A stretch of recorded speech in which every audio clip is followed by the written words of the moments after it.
Ano ngayon? July 22? Ongoing natin yung installation natin dito sa Columbarium. Ayan. So ito po yung Columbarium natin. Patapos na siya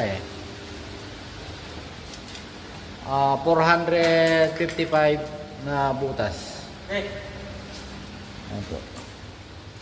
Ito yung lalagyan natin ng pinto, guys.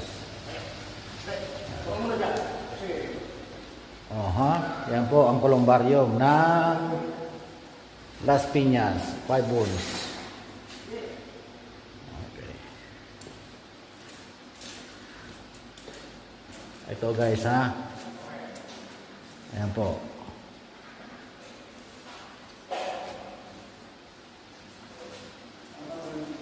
Sa mga ito po ay nasa ilalim po ng simbahan ito. So parang ginawa nilang quantum basement nila, Columbarium, para mapakinabangan. Second phase na to Meron pa dyan sa kabila. Okay guys. So nakakabit kami ng pinto. Ayan.